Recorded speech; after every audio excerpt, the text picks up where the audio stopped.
Brand ang mahilig sa Coke. Alam na alam. Brand ang mahilig sa okra.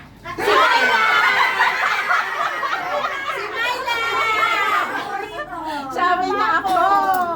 Ito, natawa ko.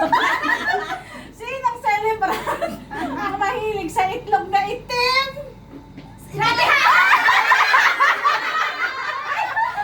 Ano ba yan? Ano ba tayo? Basta ang daming nagulat sa itlog na itim. Century egg. Itlog na itim. Nakalive kami ko. Sabi ko, mali lang po yung pagka-deliver. Century egg. Correction. Okay na yung itlog na itim. Happy. Acceptable.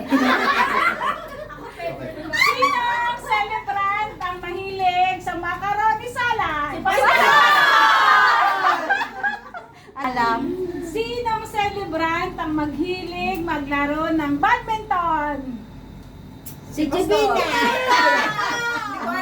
Jibina! Ito. Pastor! Hindi! Sino ba? Uy, hindi Sa December na lang ako. Si Ann sa December po. Sa Temi? Si Risa. Kasali na si Risa dyan. Oo. alaga ko So, ngayon alam na natin, si Risa mahilig. Sinong celebrant ang ayaw ng celery? Alam na alam. Sinong celebrant ang mahilig magbasa ng tapad? Ito. Johnny Ano ba yun? Sinong celebrant ang prangka?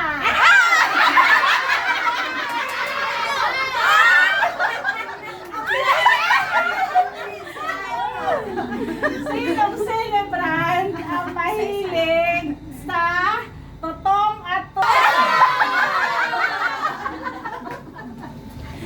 Sinong celebrant ang mahilig mag-exercise? Ito. Sinong celebrant ang mahilig sa butterfly?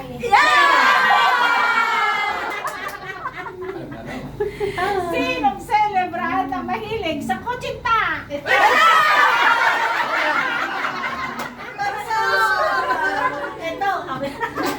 Sinong celebrant ang stricto? Ano ba yan?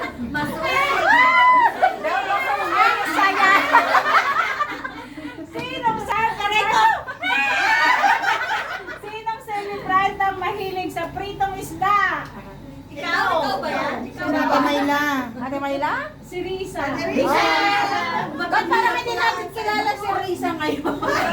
Kayo na lang ba natin? Bakit puro hiling? Bakit ang puro gali? Ikaw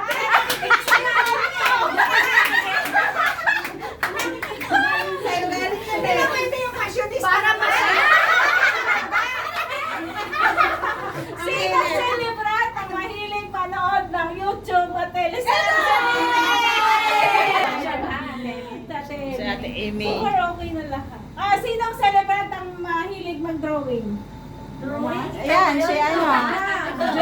Jovina. Wala. Okay na. Okay na. Oh, Teka mo pa na sa inyo, fashionista daw. Sino ang fashionista? Mahilig. Sino ang fashionista? Siya!